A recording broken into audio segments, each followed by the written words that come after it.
Caros irmãos, queridas irmãs, Jesus nos cura e nos liberta de todos os males do corpo e da alma, físicos, psíquicos, espirituais, morais.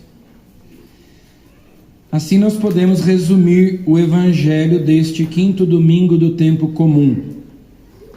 Jesus cura muitas pessoas, Jesus liberta muitas pessoas oprimidas, dominadas pelo demônio. Foi para isso que ele veio e ele então realiza essa obra. A antífona da aclamação ao evangelho de hoje diz assim: o Cristo tomou sobre si nossas dores, carregou em seu corpo as nossas fraquezas. O Salmo responsorial diz: ele conforta os corações despedaçados, ele enfaixa suas feridas e as cura. Louvai a Deus porque ele é bom e conforta os corações. Então é disso que fala o evangelho de hoje. E vocês sabem que a primeira leitura sempre está em sintonia com o evangelho. A primeira leitura inclusive nos dá um pouco a direção da interpretação que nós devemos dar ao evangelho. Agora, no tempo comum, nós estamos lendo o Evangelho de São Marcos e a cada domingo um trecho em continuação do que foi lido no domingo anterior. A primeira leitura é escolhida em função do Evangelho do domingo. E hoje nós escutamos na primeira leitura um trecho do livro de Jó, que, como nós sabemos, foi alguém justo, temente a Deus, mas que passou por muitas dificuldades, muitas angústias, tribulações, tristezas, perdas, sofrimentos, ficou doente, perdeu seus bens materiais, a sua família, perdeu a saúde, e ele então começa a questionar Deus e a se perguntar por que Deus está permitindo que eu passe por essa situação. Então Jó, na primeira leitura de hoje, diz: não é acaso uma luta a vida do homem sobre a terra? Lembra-te de que minha vida é apenas um sopro, e meus olhos não voltarão a ver a felicidade. Assim tive por ganho meses de decepção e couberam-me noites de sofrimento. Então Jó, aí na primeira leitura, está bastante pessimista, né? A vida é uma luta, a vida é um sofrimento sem fim, e é breve, e é curta, porque a gente morre. Então Jó está se questionando aquilo que todo mundo se pergunta: por que afinal de contas Deus permite o mal? Ou qual é a origem, qual é a natureza do mal? E a palavra de Deus nos responde que o mal e a morte existem não por causa de Deus. Deus não é a origem, Deus não é a causa, Deus não é a fonte do mal. Não era esse o projeto original de Deus, não era esse o seu plano. A morte é o salário do pecado, é o sacramento do pecado. Santo Agostinho dizia que o mal em si mesmo não existe. O mal é a ausência do bem, é o distanciamento de Deus, assim como a escuridão é a ausência da luz, o frio é a ausência do calor. Também o mal é a consequência do nosso distanciamento de Deus, é o salário do pecado.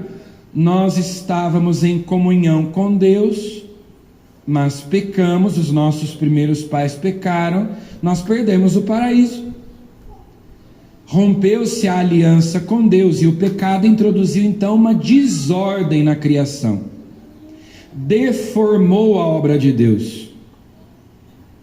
É como se um artista, um pintor, por exemplo, Michelangelo, que pintou a Capela Sistina, pintou lá a cena da criação, os profetas, o juízo final.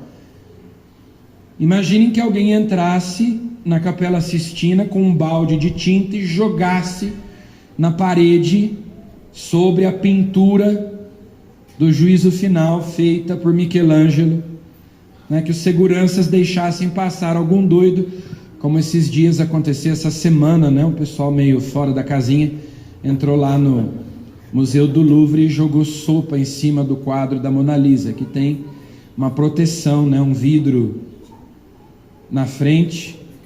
Mas imagine só, né?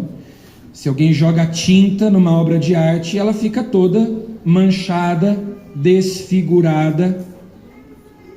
Daí seria necessário contratar um artista, um restaurador, uma pessoa especializada que fosse lá com muita paciência, com os apetrechos, as ferramentas adequadas para retirar aquela camada de tinta que foi jogada sobre a pintura e refazer os traços um a um, com muita paciência, com muita delicadeza, para recuperar, para restaurar aquilo que foi perdido, que foi distorcido, desfigurado. Assim também Deus fez bem todas as coisas. Ele viu que tudo era bom, que tudo que ele tinha criado era muito bom, mas o pecado, a desobediência, a soberba introduziram essa desordem, e por isso o mal, a morte, o sofrimento, a doença, tudo isso passou a fazer parte da nossa condição nesse mundo. Mas Jesus Cristo veio justamente para destruir o mal e a morte.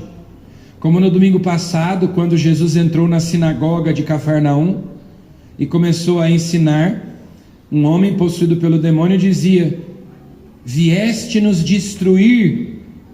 Então Jesus veio reerguer o mundo decaído, veio restaurar a criação, nos regenerar com a sua graça. E quando Jesus no evangelho de hoje então está curando os enfermos, expulsando os demônios, ele está demonstrando justamente para que ele veio. A obra da salvação. Como São Paulo diz, Deus quis recapitular todas as coisas em Cristo, reordenar tudo o que fora desordenado pelo pecado.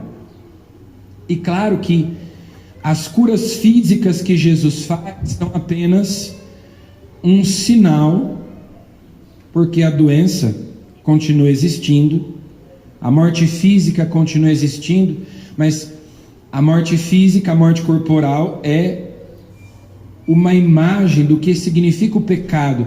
Jesus veio para nos curar especialmente da pior doença que existe, que é o pecado, é a doença espiritual, que nos leva à morte eterna, à morte espiritual da nossa alma.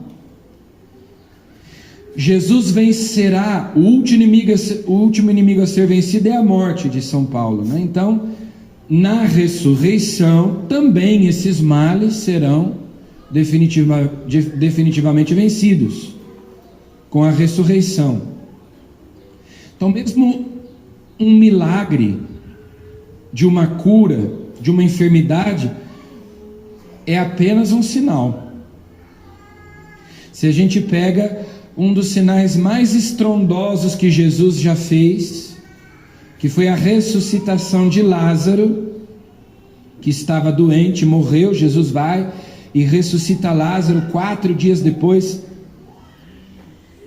Mas Lázaro, depois de ressuscitado, viveu ainda algum tempo, nós não sabemos quanto tempo, e depois morreu pela segunda vez, né? Como se não bastasse morrer uma vez, teve que morrer 2 vezes. Então, às vezes as pessoas até se revoltam quando pedem a cura de uma doença para si mesmas ou para outras pessoas, depois aquela pessoa vem a morrer. Poxa vida, mas Deus não atendeu a minha oração. Poxa vida, mas Deus não curou aquela doença. Deus pode, e muitas vezes Deus faz, mas se eu não morrer agora, eu vou morrer depois. Se eu não morrer dessa doença, eu vou morrer de outra. Uma hora eu vou morrer. Na verdade, as curas que Jesus faz apontam para a ressurreição, para aquela vitória definitiva. Quem crê em mim, mesmo que morra, viverá, porque não conhecerá a morte eterna. Se eu salvo a minha alma, então tudo está salvo, mas se eu perco a minha alma, tudo está perdido. Então Jó, ali naquele questionamento, por que a vida é tão difícil, por que tantas lutas, por que tantas tribulações, tanto sofrimento? A resposta é: bom, nós perdemos a graça de Deus, o pecado introduziu essa desordem, como salário do pecado veio a morte, mas Cristo veio para nos salvar. E além de curar os doentes, além de expulsar os demônios, Jesus também prega, Jesus também anuncia a salvação, o Evangelho. Inclusive, vejam só, a cena começa lá no domingo passado, porque se a gente volta ao Evangelho de domingo passado, Jesus está em Cafarnaum, é sábado, e logo pela manhã Jesus vai à sinagoga com os discípulos. Lá Jesus expulsa o demônio daquele homem que estava possuído. Depois Jesus vai para a casa de Simão Pedro e de André. Lembrando que o Evangelho de São Marcos é o Evangelho de São Pedro. São Marcos era intérprete de São Pedro. Então, lá em Roma, São Pedro contava essas coisas em aramaico, São Marcos interpretava, São Marcos traduzia e depois colocou por escrito. Tudo isso aqui aconteceu na casa de São Pedro. Por isso até a descrição é bem mais fiel, mais precisa do que nos outros evangelhos. Os gestos de Jesus. Então, Jesus vai para a casa de Simão Pedro, cura a sogra de Pedro que estava enferma, com febre, deitada na cama. E daí, já adiantando, no domingo que vem, Jesus vai curar um leproso. Os padres da igreja, lendo essa sequência no Evangelho de São Marcos, entenderam que havia aqui um paralelo lá com o livro do Gênesis. Porque lá no livro do Gênesis, o que é que nós temos? Primeiro, a queda dos anjos. Quem pecou primeiro? Satanás, o diabo. Foi ele quem pecou primeiro. Ele é o autor e o princípio do pecado. Introduziu no mundo mal pela sua desobediência, pela sua soberba. Então, primeiro a serpente. Depois, a mulher que tem a capacidade de gerar a vida, mas ali ela gera a morte. Ela dá ouvidos à serpente, ao demônio, e desobedece a Deus. Depois, o homem. E aqui Jesus, primeiro expulsa o demônio na sinagoga, depois cura uma mulher, a sogra de Pedro, na casa dele, e depois vai curar o homem leproso. Ou seja, Jesus está desfazendo aquilo que o diabo fez, Jesus está recuperando, restaurando aquilo que foi prejudicado pelo demônio. E depois, no domingo de manhã, de madrugada, antes do nascer do sol, quando ainda tudo estava escuro, Jesus se retira para um lugar deserto, a fim de orar, de estar a sós. Jesus se levanta, assim como no domingo de Páscoa ele vai se levantar do túmulo. E então os padres da igreja veem aqui também a imagem de que a igreja se reúne aos domingos para rezar, para celebrar a Eucaristia. E os apóstolos, os discípulos vão até ele, procuram-no e dizem: estão te procurando. Ele diz: vamos para as outras cidades, é preciso que eu pregue também lá, foi para isso que eu vim. Como é que Jesus nos cura, nos liberta? Por meio da sua palavra, pregando o Evangelho. São Paulo, na segunda leitura de hoje, diz: ai de mim se eu não pregar o Evangelho, ai de mim se eu não evangelizar. Eu preciso, eu tenho necessidade, porque Deus me pede, Deus me manda, Ele me move. Mesma coisa Jesus, vamos para outros lugares, nós temos que pregar o Evangelho. É em virtude da palavra de Deus que nós somos curados e libertos.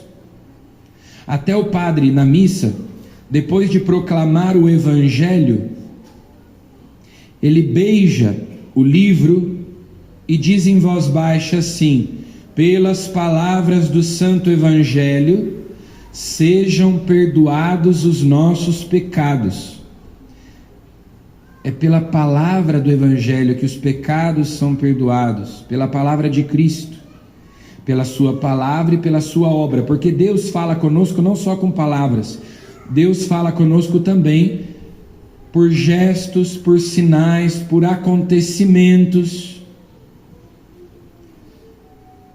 Os gestos confirmam as palavras esclarecem os gestos, os sinais, os acontecimentos. Por isso que Jesus pregava, curava, expulsava o demônio. São gestos e palavras, assim como na liturgia. Orar não é só dizer palavras, é possível orar sem palavras. Aliás, que muitas vezes as palavras são insuficientes, muitas vezes as palavras são incapazes de expressar o que nós desejamos, sentimos, seja quando nós estamos muito alegres, seja quando nós estamos sofrendo e a gente não consegue dizer, a gente não consegue expressar o que está sentindo. Por isso, muitas vezes, a gente se coloca diante de Deus e não tem palavras que consigam expressar, mas basta estar na presença de Deus. Na liturgia, nós rezamos não só com palavras, também com gestos. Nos sinais sacramentais, Deus está presente e fala conosco. Então nós temos que aprender a escutar Deus, que não fala só com palavras, mas também fala com acontecimentos, fala com sinais, fala com gestos. E de nossa parte também aprender a falar com Deus não só com palavras. Louvar a Deus não só com palavras, mas com a nossa própria vida, como nós fazemos na liturgia. A gente pede perdão a Deus e bate no peito, sinal do nosso arrependimento. Traça o sinal da cruz, se ajoelha, se levanta. E assim os gestos, que nós temos, que nos ajudam a expressar a nossa fé. Então vamos pedir a Jesus que pela palavra que nós escutamos e que nós acolhemos no coração, sejamos curados e libertos de todos os males, mas sobretudo do pecado, que é a origem, que é a causa de todos os outros males, que é o mal por excelência, porque é a ausência de Deus, o distanciamento de Deus, de nós em relação a Ele. Que Jesus então enfaixe as nossas feridas e as cure, tome sobre si nossas dores e carregue as nossas fraquezas, os nossos sofrimentos. Louvado seja nosso Senhor Jesus Cristo.